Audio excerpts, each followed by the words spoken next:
यांचा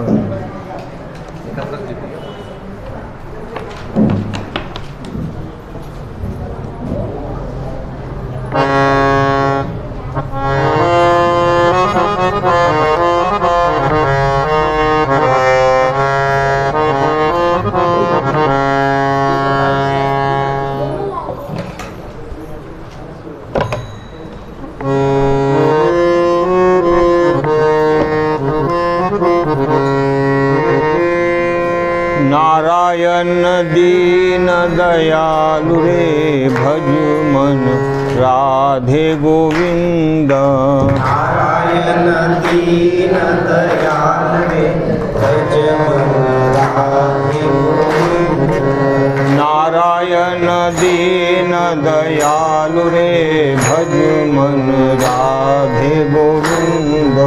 नारायण दीन दयालु रे राधे गोविंद बाल मुकुंद। राधे गोविंद बाल मुकुंद। राधे गोविंद बाल मुकुंद। राधे गोविंद बाल मुकुंद। नारायण दीन दयालु रे भज मन राधे गोविंद। नारायण दीन दयालु रे भज मन राधे गोविंद।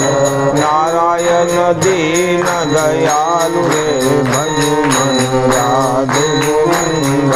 नारायण दीन दयालु रे भज मन राधे गोविंद।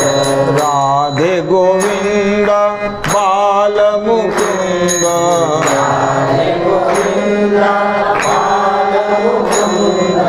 राधे गोविंद बाल मुकुंद। राधे गोविंद बाल मुकुंद। नारायण दीन दयालु रे भज मन राधे गोविंद। नारायण दीन दयालु रे भज मन राधे गोविंद। नारायण दीन दयालु रे भज मन राधे गोविंद। नारायण दीन दयालु रे भज मन राधे गोविंद। नारायण दीन दयालु रे भज मन राधे गोविंद। नारायण दीन दयालु रे भज मन राधे गोविंद। नारायण दीन दयालु रे भज मन राधे गोविंद। नारायण दीन दयालु रे भज मन राधे गोविंद। प्रभु रामचंद्र बजरंगबली श्री संत गोस्वामी तुलसीदास महाराज शांति ब्रह्म भगवान बाबा की। परम पूज्य भीमसिंह महाराज, परम पूज्य भक्तराज महाराज, सब संतन की। श्लोक थोडे आणखी सावकाश म्हणायचे, गडबड करू नका। नीलांबुजश्यामलकोमलांगं सीता समारोपितवामभागं पाणौ महासायकचारुचापं नमामि रामं रघुवंशं आतुलितवनधामं हेमशैलाभदेहं धनुजवनभूषाणं ज्ञानिनाम् अग्रगण्यं सकलगुणनिधानं वानराणामधीशं रघुपतिप्रियभक्तं वातजातं ब्रह्माम्भोधिसमुद्भवं कलिमलप्रध्वंसनं चाव्ययं श्रीमच्छम्भुमुखेन्दुसुन्दरवदे संशोभितं सर्वदा संसारामयभेषजं सुखकरं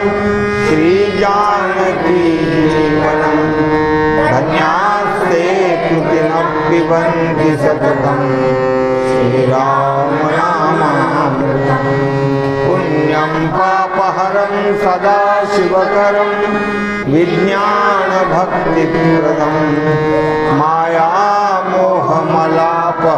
सुविमलं प्रेमाम्बुपूरं शुभम् रामचरितमानसमिदं भक्त्यावगाहन्ति ये ते संसारपतङ्गघोरकिरणैर्दह्यन्ति नो मानवा भक्तिभक्तभगवन्तगुरु चतुर्नाम वपुये इनके भगवन्दन किए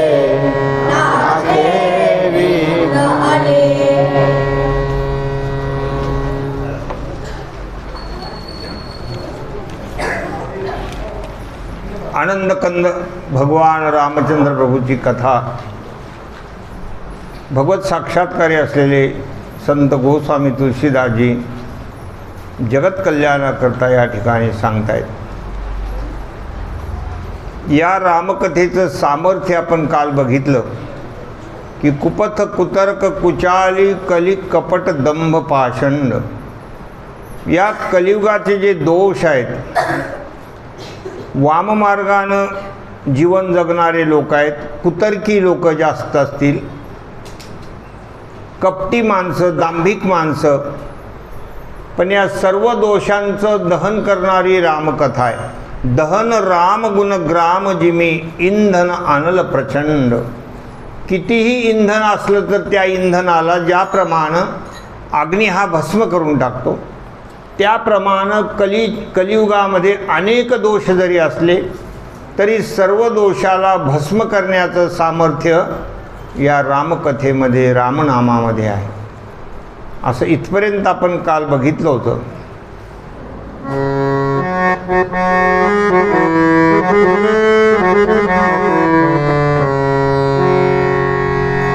तीन प्रश्न जही भांति भवानी, तीन प्रश्न जही भांति भवानी,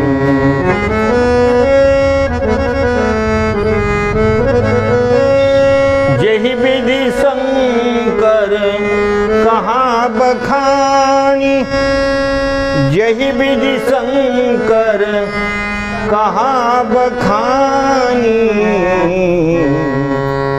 मंगल भवन अमंगल हार, द्रवौ सो आदिर बिहार. कीनी प्रश्न जही भांति भवानी, जही विधि शंकर कहाँ बखानी.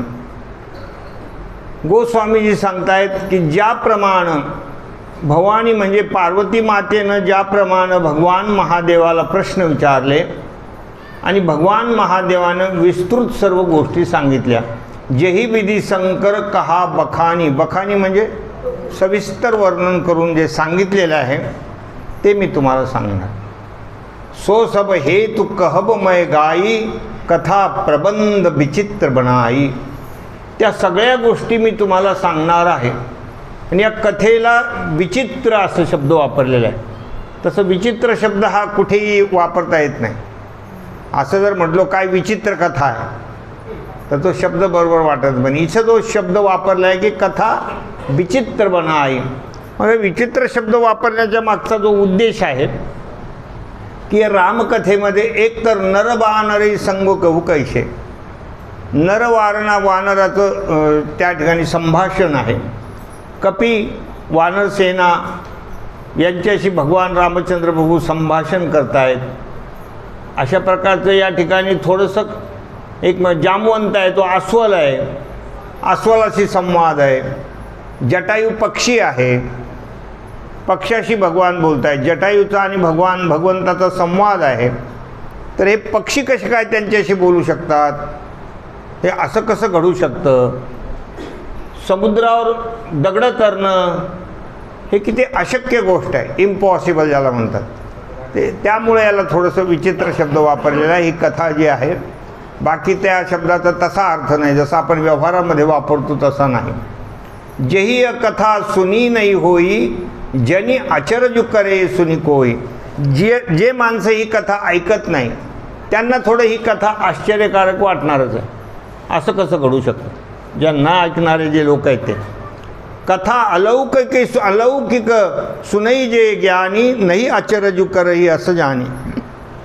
ही कथा थोडी अलौकिक आहे, म्हणजे लौकिकातल्या व्यवहारासारखा हा व्यवहार दिसत नाही आहे.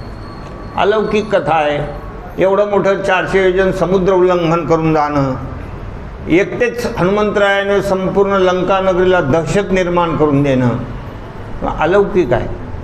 ते रावण कुंभकर्ण आदी जे राक्षस आहेत ते काही असे सामान्य नव्हते, खूप बलाढ्य होते. सर्व देवादिकांना त्या रावणानं जिंकलं होतं ना. आणि तिथे एक कपी जातो, एक हनुमंतराय जातात आणि त्या सर्वांना असं त्या ठिकाणी थरकाप उडतो. मागवून तर अंगद ज्या वेळेला गेले होते ना त्यावेळेला तर बऱ्याच लोकांना तर हीच शंका आली होती, हो की ते चालेल काय, पण इतकं त्यांना दरारा बसला होता, इतका दरारा बसला होता. म्हणजे ती अलौकिक कथा आहे. ही जी अलौकिक कथा आहे ती कथा जे ज्ञानी लोक आहेत त्यांना त्याच्याविषयी काही वाटत नाही.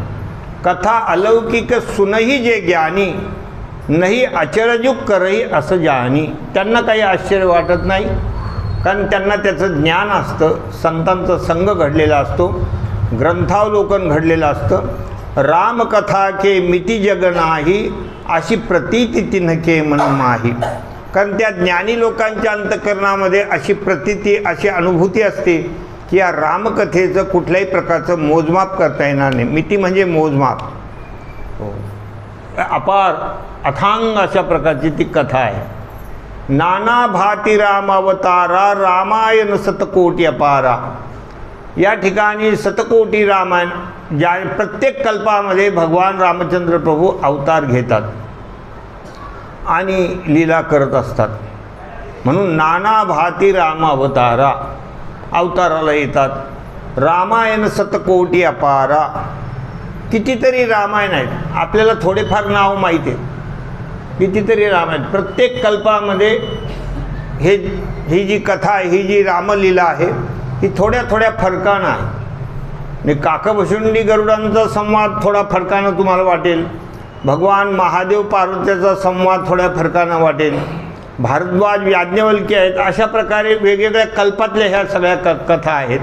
नाना भाती रामावतारा, रामायण सतकोटी अपारा, कल्पभेद हरिचरित सुहाये, भाती अनेक मुनी सन गाये.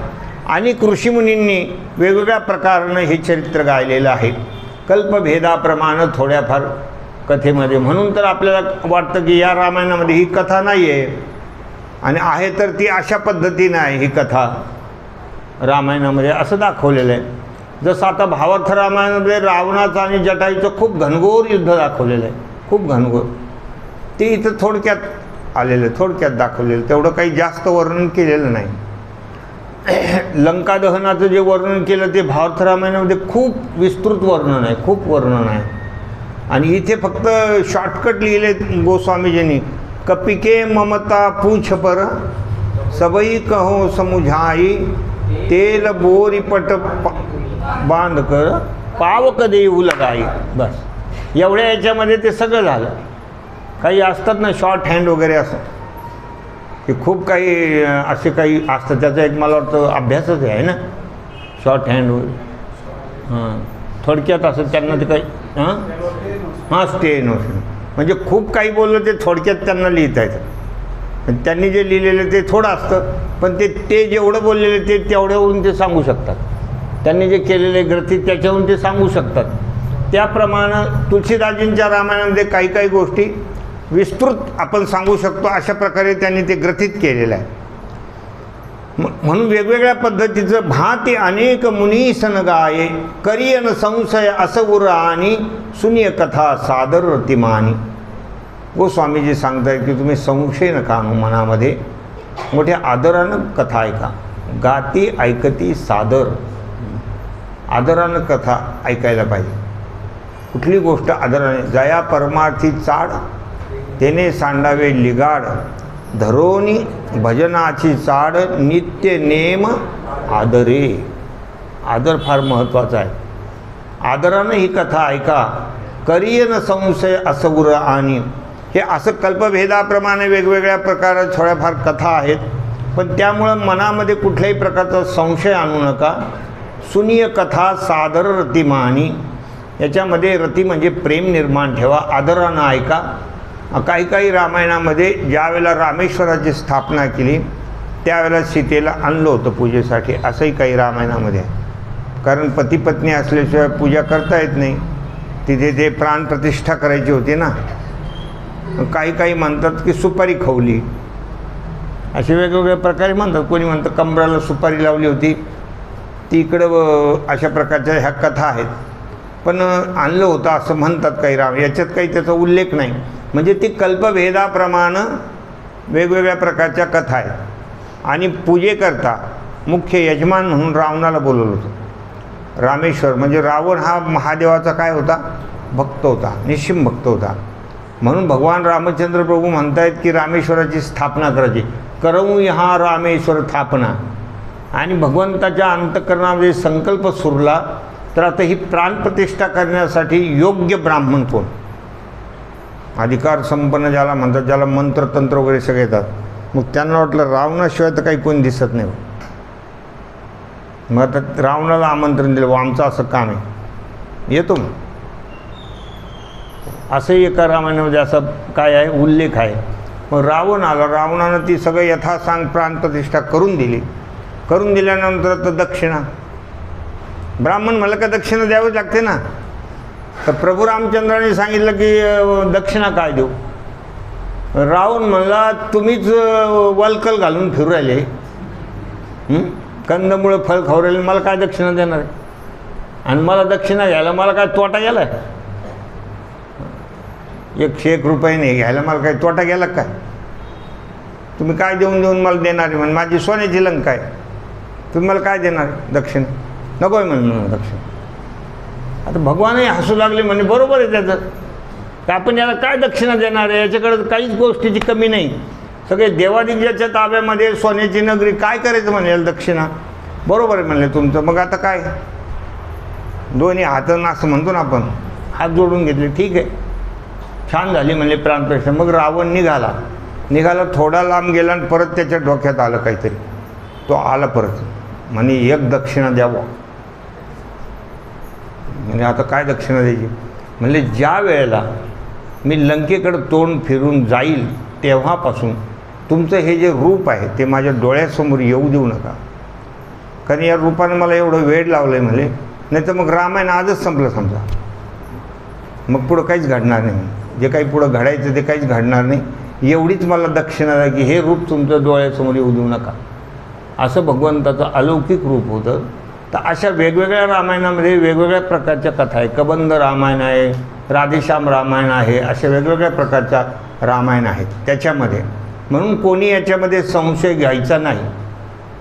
एका जनार्दनीनं घ्यावा संयम, असं संशय घ्यायचा नाही. नाही तर हे कसं काय झालं असेल असे लोक म्हणत असतात, पण तसं नाही. जे आहे ते सगळं झालेलंच आहे. रामानंतानंत गुण अमित कथा विस्तार, रामा अमित कथा विस्तार, सुनियाचर जुन मानि हई, जिनके बिमल विचार, सियावर रामचंद्र पद.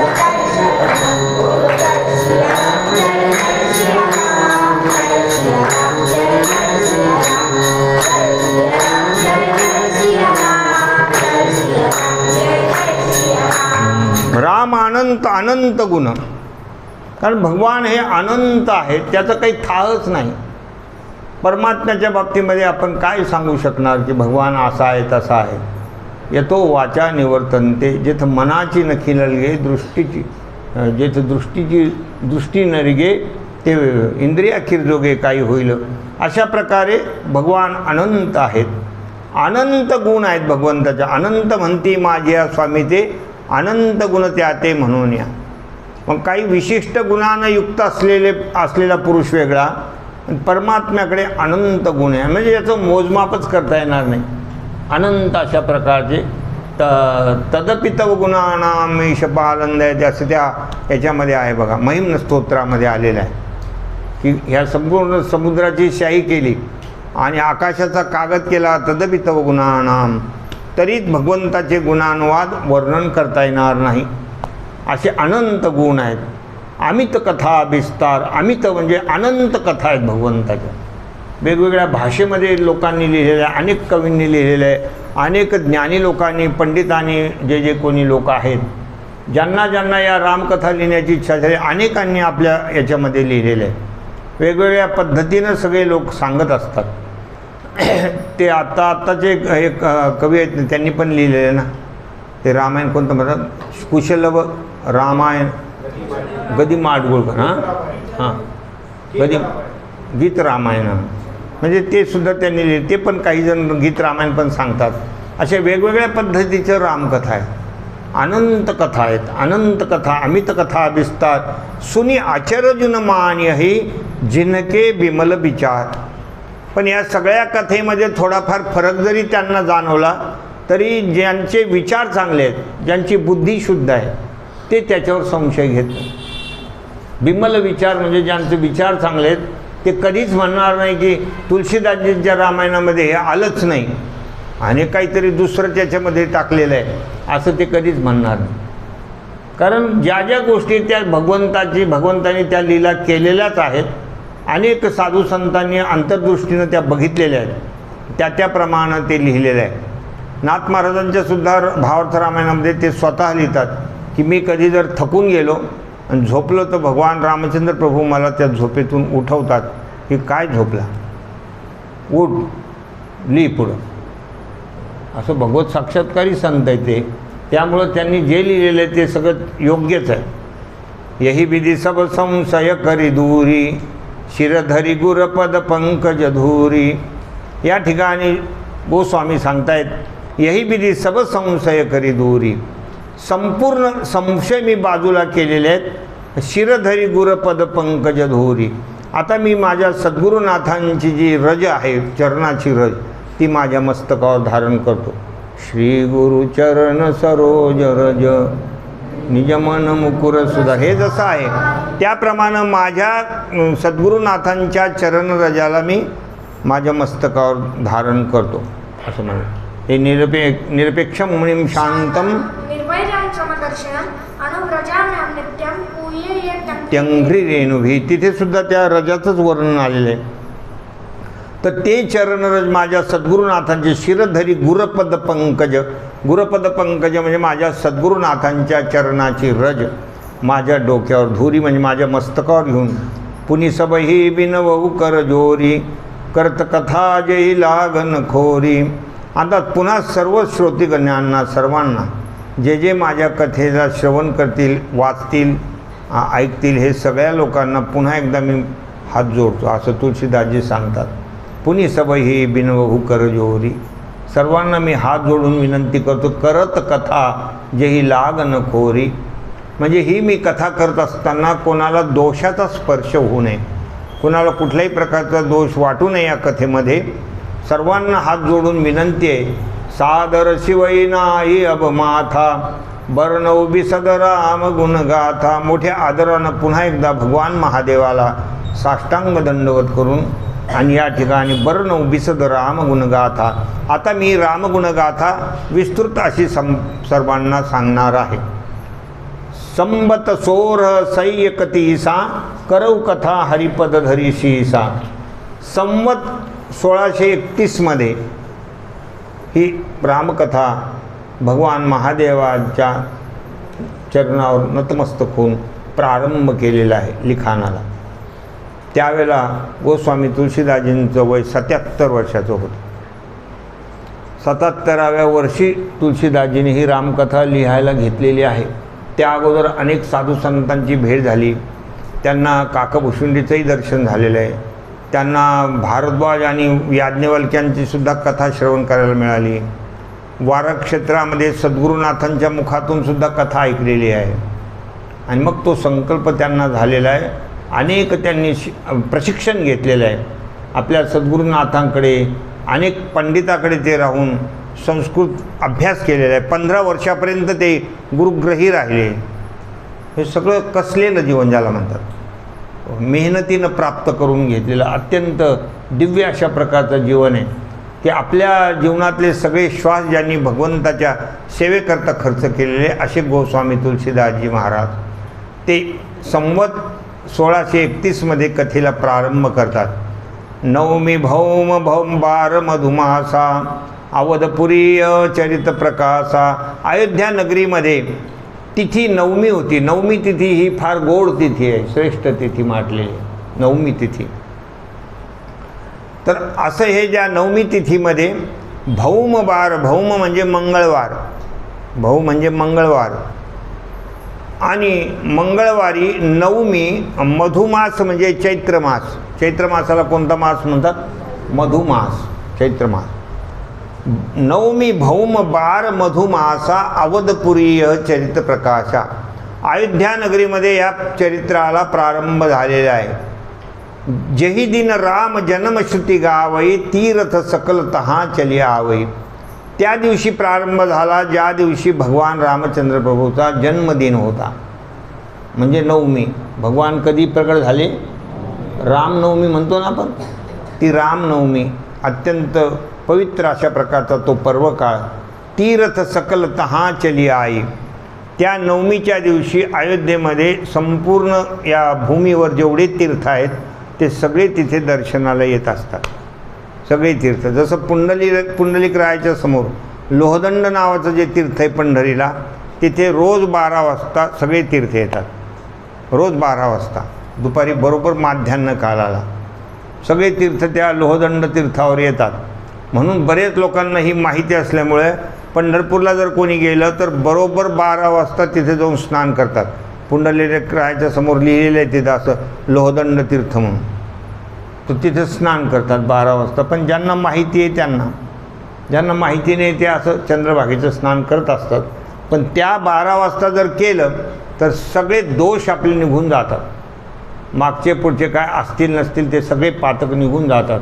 असं त्याचं सामर्थ्य आहे त्या लोहदंड तीर्थाचं. त्या तीर्थावर स्नान केल्यानंतर बरोबर 12 वाजता चंद्राला दोष लागला होता एकदा, चंद्राला. तर तिथं त्यांच्या चंद्राच्या गुरूंनी सांगितलं होतं, बाबा तुला दोषमुक्त व्हायचं असेल तर तू 12 वाजता तिथं लोहदंडावर जाऊन स्नान कर. चंद्र आला चंद्रभागेमध्ये आणि ते गढूळ पाणी पाहिलं आणि तो लागला कपडे सावरायला, पुढं जाऊ पुढं जाऊ पुढं जाऊ, अशा प्रकारे तो लागला बघायला. इथं पाणी बरोबर नाही, तिथं पाणी बरोबर नाही, तिथं पाणी बरोबर नाही, जर तिकडं जाऊ, असं तापसातापशी करायला लागला. आणि बरोबर 12चा वेळ जवळ आला, 5-7 मिनटं राहिले. मोठ्याने आकाशवाणी झाली, गुरुनाथांची दया. ए म्हणले, चंदू डोकं ठिकाणावर आहे का? पळ म्हणे. बरोबर 12 वाजता तिथं आंघोळ करावं लागलं, त्याच्याशिवाय दोषमुक्त होणार नाही. म्हणून तो चंद्र, हो वहाँ से भागा, चंद्रभागा, चंद्रभागा. म्हणून त्या गंगेचं नाव काय आहे? चंद्रभागा. असं तिरप पळालं म्हणून असं चंद्रासारखा आकार आहे त्याला बघा, असं चंद्रासारखी ती चंद्रभागा. तर तिथं जाऊन बरोबर 12 वाजता आंघोळ केली. पण त्या तीर्थाचं सामर्थ्य. त्याप्रमाणे सगळे तीर्थ या नवमीच्या दिवशी अयोध्या नगरीमध्ये येतात. तीर्थ सकल तहा चली आवई, असुर नाग खर नरमुनी देवा, आई करई रघुनायक सेवा. आणि त्या अयोध्या नगरीमध्ये मग त्यावेळेला असुर म्हणजे राक्षस पण येतात, त्यांना पण तिथे यायला खूप आवडतं. इथे सगळंच आहे, नाग खग म्हणजे पशुपक्षी वगैरे सगळे, ऋषीमुनी वगैरे जेवढे काही असतील. त्या याच्यामध्ये कुंभमेळ्यात कसं अनेक जण असतात ना, वेगवेगळ्या प्रकारचे साधू लोकांचे आखाडे असतात. आम्ही गेलो होतो कुंभमेळ्याला मागे नाशिकला एकदा, तर काय ते आखाडे होते ते साधू, काय साधू येते. कोणाच्या अंगावर तर कपडेच नाही, कोणी नुसत्याच असं माती लावलेली अंगाला, माती लावलेली. एक साधू होते ते 360 वर्षाचे होते, ते बर्फानी बाबा नाव होतं त्यांचं. आता लोक म्हणजे ते 360 वर्षाचे आहेत. म्हणलं चला दर्शनाला. आम्ही गेलो तर काही नाही, 60 वर्षाच्या वयासारखं ते वाटत होते. पण त्यांनी गजानन महाराजाला पाहिलेलं होतं, स्वामी समर्थांना पाहिलेलं होतं, सगळ्यांची ते ओळख द्यायचे, सर्वांची ओळख द्यायचे. तर अशा प्रकारचे ते साधू होते आणि दिसायचे किती 60 वर्षासारखे. 360 वर्षे त्यांचं वय, अजून पण कदाचित असतील ते. कुंभमेळ्याला जाऊन पहा, एखाद्याला भेटते. तर असे ते तपस्वी हिमालयामध्ये राहणारे वगैरे. तर तिथे पाहिलं आम्ही त्या कुंभमेळ्यामध्ये. आणि ते ज्यावेळेला गेट वगैरे लावला होता स्नानासाठी, आम्ही सगळे भजनी लोक गेलो होतो. आणि मग ते गेट काही ते पोलीस लोक उघडायला तयार. पोलीस लोक होते तिथं, 10-15 पोलीस होते, काही फौजदार पण होता मागे उभं. तर ते गेट उघडायला नाही. तर तिथे जे साधू मंडळी होती, भयंकर शक्तिमान ते लोक, भयंकर शक्तिमान, ते गेटजवळ आले. तर बोले खोल दो, बोले अभी नाही खोलेंगे. त्या सगळ्यांनी मिळून एकदा जय श्रीराम केलं नुसतं. पण ते जय श्रीराम जे आपलं होतं ना शेवटचं, तशी एकदम कणखर आवाजात होतं ते. जय श्रीराम केलं ते सगळे पोलीस लोक दचकले. गेटच उघडून टाकलं ते, गेटच उघडून टाकला 1 मिनिटामध्ये. अरे भाई जाओ. असे ते फार बलवान शक्तिमान. तर हे सगळे जे ते ऋषीमुनी वगैरे त्या अयोध्या नगरीला येतात. आई करई रघुनायक सेवा, तिथे येऊन भगवंताची सेवा करतात. जन्म महोत्सव रचहि सुजाना, करहि राम कल कीरति गाना. जन्म महोत्सव रचई सुजाना, तिथे जन्मोत्सव ते साजरे करतात. आणि करई राम कल कीरति गाना, भगवान रामप्रभूचं कीर्तन तिथे करतात. नामचिंतन करतात, नाचतात, कुदतात, झांजा वाजवतात. उत्सव, राम जन्मोत्सव आहे. प्रत्येकजण आनंदामध्ये असतो. सगळे जण जमतात, खूप आनंद घेतात त्या उत्सवाचा. मज्जई सज्जन वृंद बहु, पावन सरजू नीर, जपई राम धरी ध्यान उर, सुंदर श्याम शरीर. मज्जई सज्जन वृंद बहु, मज्जई म्हणजे आंघोळ करणे. मज्जई शब्द हा जो आहे ना हिंदी भाषेतला शब्द आहे. मज्जई म्हणजे स्नान करणं, आंघोळ करणं. नाही तर कोणाला वाटेल बाबा मजा करू राहिले, असं नाही. म्हणजे आंघोळ. मज्जई सज्जन म्हणजे साधू सज्जन, साधू सज्जन तिथे स्नान करतात. वृंद बहु म्हणजे खूप साधू संत येतात. पावन सरजू नीर म्हणजे सरयूचं जे काही पवित्र अशा प्रकारचं जल आहे त्या सरयूमध्ये ते स्नान करतात. आणि नुसतं स्नान करत नाही. जपई राम धरी ध्यान उर, सुंदर श्याम शरीर. रामनामाचा जप करतात आणि रामाचं ध्यान करतात. प्रभू रामचंद्रांचं ध्यान, त्यांचं नाम, त्याचा आनंद घेतात. नाचून कुदून अशा प्रकारे गाऊ नाचू विठो तुझा करू आणि वाद. त्याप्रमाणे नाचून कुदून ते भजन करत असतात, रामनामाचा आनंद घेत असतात. रघुपती राघव राजा राम, पतित पावन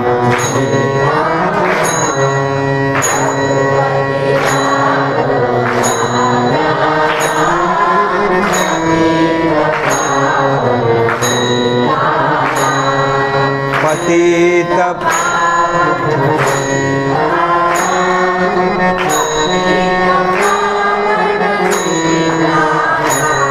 बोला सगळे.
प्रभु रामचंद्र शरयू मैया की, अयोध्या नगरी की. अशा प्रकारे जय जयकार करतात सगळेजण. साधू संत वगैरे जय जयकार करतात, उत्सव साजरा करतात. जपई राम धरी ध्यान और सुंदर श्याम शरीर, दरस परस मज्जन आरूपाना, हरई पाप क वेद पुराणा. वेदशास्त्राधिकामध्ये सुद्धा वर्णन आलेलं आहे की तिथे गेल्यानंतर दरस म्हणजे शरयू मैयाचं दर्शन, प्रभू रामचंद्रांचं दर्शन. दरस म्हणजे दर्शन, परस म्हणजे स्पर्श, गंगा मैयाला स्पर्श करणं नुसतं, किंवा अयोध्या नगरीच्या धुळेला, भूमीला, कारण ती सगळी भूमी पवित्र आहे. एक तर गंगा मैयाला स्पर्श करा, किंवा भगवंताच्या चरणारविंदी स्पर्श, नाहीतर अयोध्या नगरीच्या धुळीला, एखाद्या दगडाला जरी स्पर्श केला असं. दरस परस मज्जन म्हणजे आंघोळ, स्नान. आरूपाना, पाना म्हणजे तीर्थ घेणं, पाना म्हणजे तीर्थ घेणं. त्या अयोध्या शरयू मैयाचं थोडं तीर्थ आपण घ्यायचं. हे सगळे दरस परस मज्जन अरूपाना, हरई पाप कह वेद पुराणा. वेद पुराणामध्ये वर्णन आलं एवढं जे लोक तिथे जाऊन करतात त्यांचे सगळे पाप भस्म होतात. नदी पुनीता मित महिमाती, कही न सकई शारदा बिमलमती. या शरयू मैयाची काय महिमा आहे ते एवढी हुशार असलेली सरस्वती पण सांगू शकत नाही. सरस्वतीला पण एवढं पूर्ण सांगता येणार नाही, इतका तिचा महिमा आहे. कही न सकई शारदा बिमलमती. बिमलमध्ये सरस्वती सर्वात श्रेष्ठ तिची मती आहे, म्हणून तर सरस्वती म्हणतात ना. पण सरस्वतीसुद्धा तिच्याकडं पण तसं सांगण्याकरता शब्द नाही.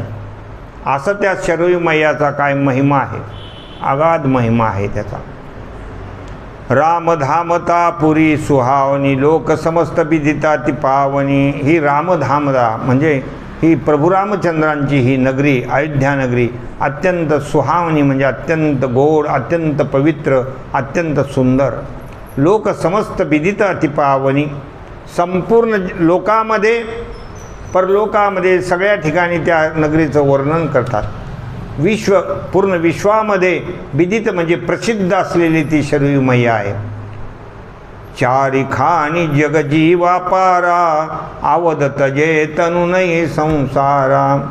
चार खाणी आहेत त्या ठिकाणी. हे चार प्रकारचे शिक्के इथे, अंडज, स्वेदज, जारज आणि उद्बीज अशा प्रकारचे इथं या सृष्टीमध्ये चार प्रकारच्या योनी आहेत.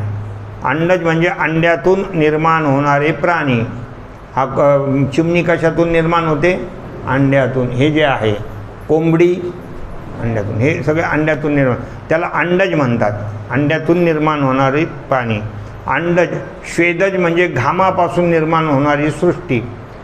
ते आपल्या डोक्यातल्या उवा वगैरे हे घामातून निर्माण होतात.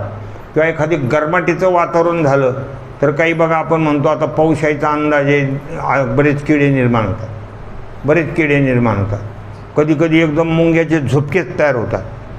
मग ते काय आपल्यासारखं थोडं जेव्हा हे सगळं सोनोग्राफी नामुक धमुक तिथे काही नाही तर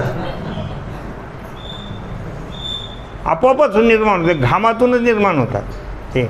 आता एक गावामध्ये वातावरणाने किडे निर्माण होतात, गव्हामध्ये किडे, आणि ते सरतच नाही.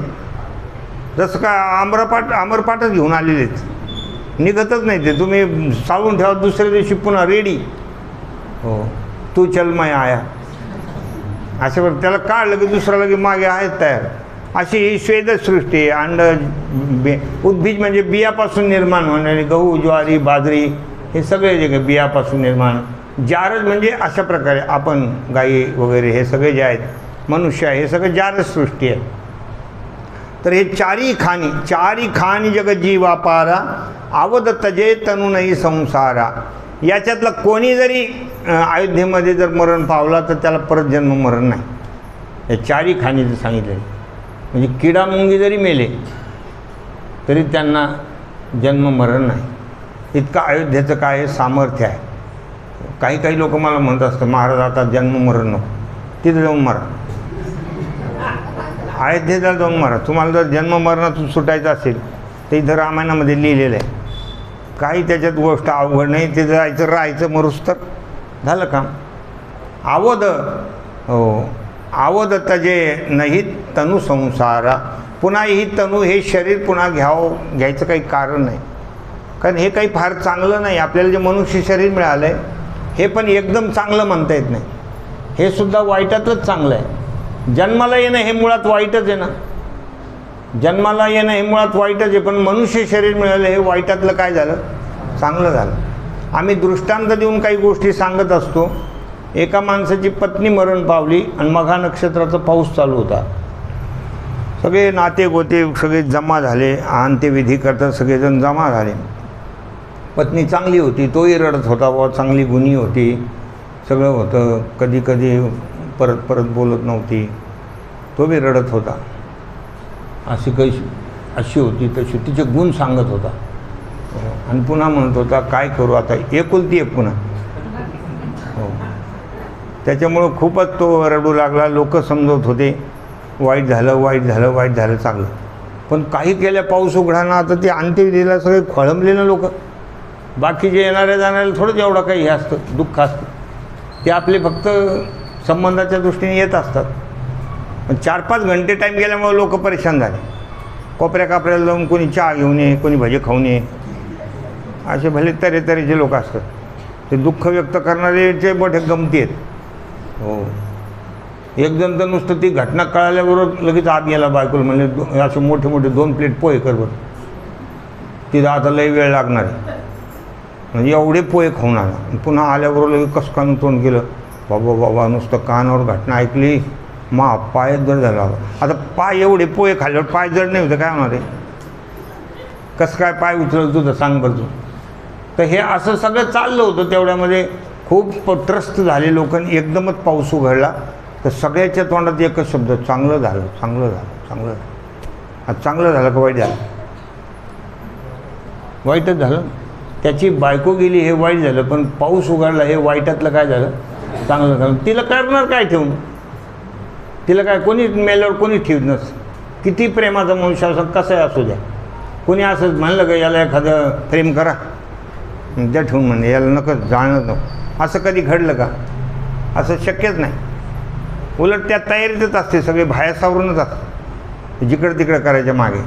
तर अशा प्रकारे हे वाईटातलं चांगलं झालं. तसं हे शरीर, हे जन्म मिळणं हे वाईटच आहे, पण त्यातली त्यात मनुष्य शरीर मिळालं, उद्धाराचं साधन मिळालं, हे वाईटातलं चांगलं झालं. असं हे शरीर आपल्याला परत परत आता जर मिळवायचं नाही आहे, या दुःखामध्ये पडायचं नसेल तर अयोध्या नगरीचं ते सामर्थ्य आहे. आवद तजे तनु नाही संसारा, सबविधिपुरी मनोहर जानी, सकल सिद्धिप्रत मंगल खानी. ही जी अयोध्या नगरी आहे सगळ्या अंगांना अत्यंत मनोहर आहे, सकल सिद्धी देणारी आहे आणि जीवनाचं मंगल करणारी, मंगलाची खाण आहे ती. आपलं जीवन मंगलमय होऊन जाईल. अयोध्या नगरीचं वर्णन आहे. बिमल कथा कर कीन आरंभा, सुनत नसाई काम मददंभा. या अयोध्या नगरीमध्ये मी आज सुंदर अशा प्रकारच्या पर्व काळामध्ये ही विमल म्हणजे अत्यंत गोड अशा प्रकारची शुद्ध अशी ही कथा मी लिहायला प्रारंभ केलेला आहे. आणि ही कथा जे कोणी ऐकतील, काम मददंभा नसाही, सुनत म्हणजे जे कोणी ऐकतील ते कामादी विकारापासून त्रस्त होणार नाही, कामाचा त्यांच्यावर प्रभाव पडणार नाही, त्यांचं दांभिक जीवन होणार नाही. हे सगळे काम, क्रोध, मद, मत्सर जे आहेत त्यांच्यापासून त्यांना कुठल्याही प्रकारचं भय राहणार नाही. रामचरित मानस यही नामा, सुनत श्रवण पायी अभिश्रामा. या ग्रंथाचं नाव आहे रामचरित मानस. तर हे शब्द ऐकल्याबरोबरच माणसाला विश्रांती प्राप्त होते, आनंद प्राप्त होतो. काही काही नामामध्ये सुद्धा काय असतं, सामर्थ्य असतं. नाव ऐकलं की माणसाला आनंद होतो. असे काही काही नाव असतात. त्या नावामुळं जसं राम आहे, लक्ष्मण आहे, भरत आहे, असे जे नाव आहेत ते नाव ऐकलं की माणसाला चांगलं वाटतं. म्हणून आपण आपल्या लेकराबाळाचे सुद्धा नाव कसे ठेवायला पाहिजे, ज्याच्यामध्ये काहीतरी एखादं गोड असं नाव येईल अशा प्रकारचे नाव ठेवायचं. एकाने आपल्या मुलीचं नाव आप्पी ठेवलं. तर काय आहे आप्पी, आप्पी काय, कुठं दगडू, दगडू काय नाव आहे, कुठं म्हणले कचरू. हे जर मराच्या वेळेला तोंडात आला तर हे कुठं जाईल माणूस सांगा बरं. कचरू. हो, असे काही नाव ठेवून देतात, दगडू, कचरू. मी एका जणाला विचारलं हे असे नाव काय ठेवले, म्हणले जगत नव्हते, पोरं व्हायचे मरायचे, पोरं व्हायचे मरायचे, म्हणून ते जगावं म्हणून त्यांचे नाव दगडून कचरू ठेवलं. म्हणलं मग कचरून दगडू जगून तरी काय उपयोग आहे,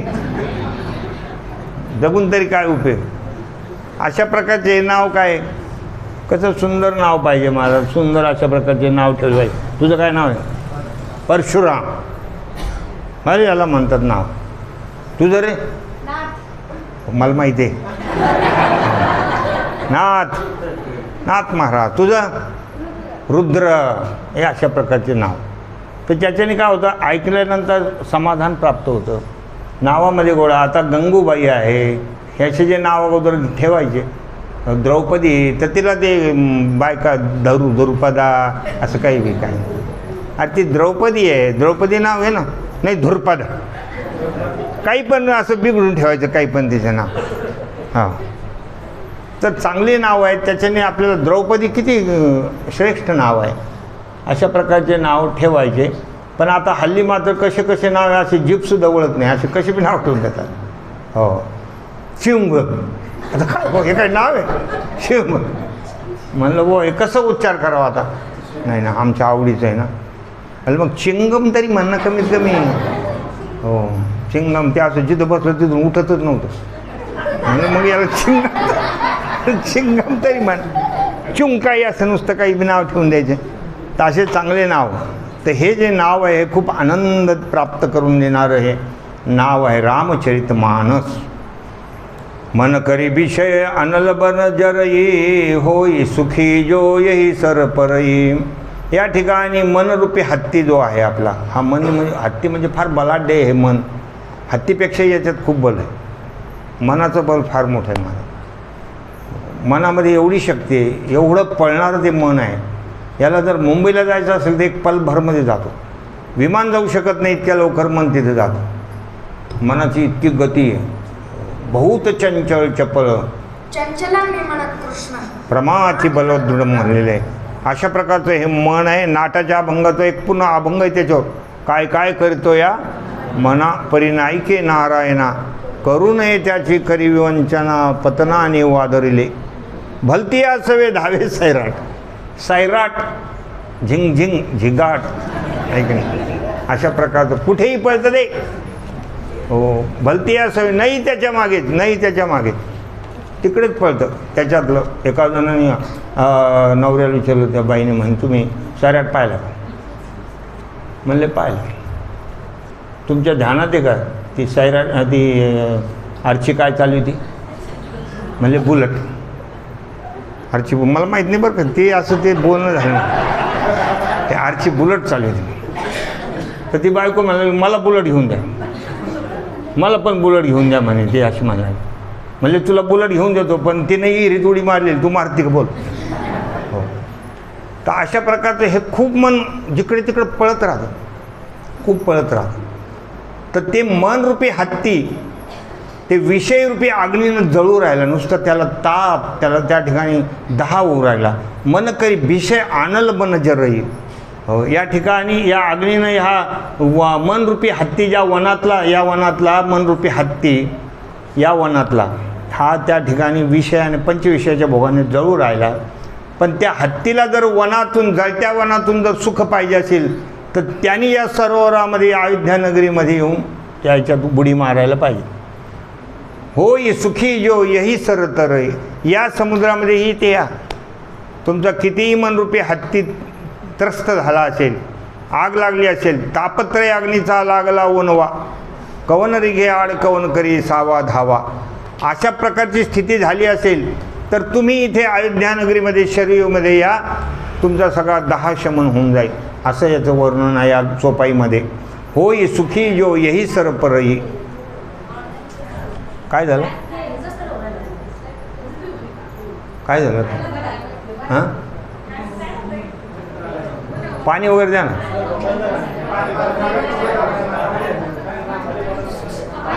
पाणी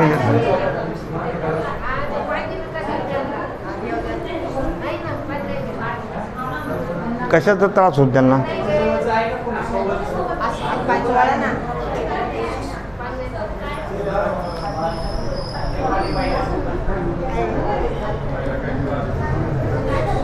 कोणी घरचं माणूस आहे का त्यांचं? पाणी द्यायचं का पण त्यांना?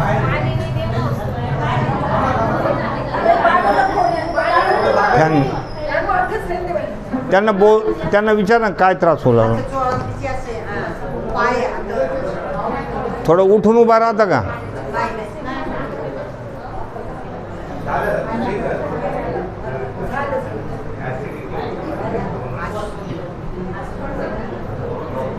थोडं उठून उभा राहा ना.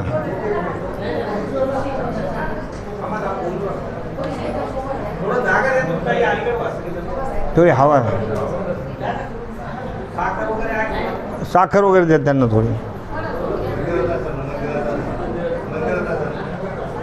घरचं कोण आलेलं आहे बरोबर?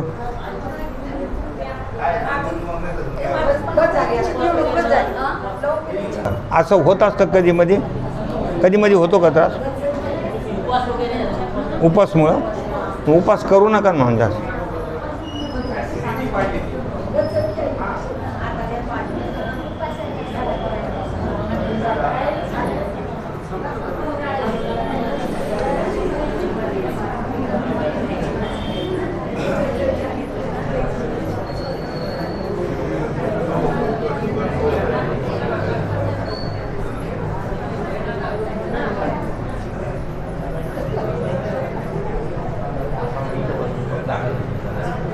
जास्त उपवास वगैरे करत जाऊ नका.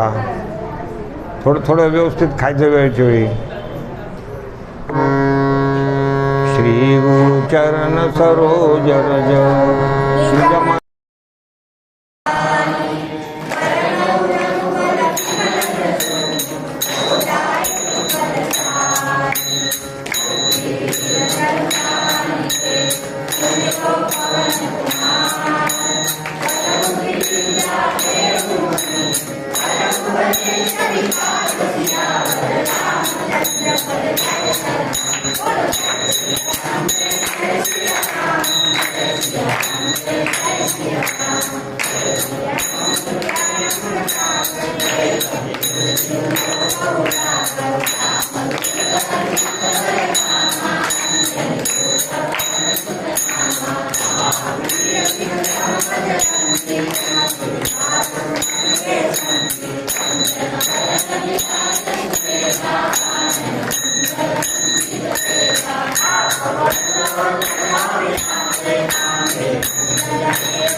जय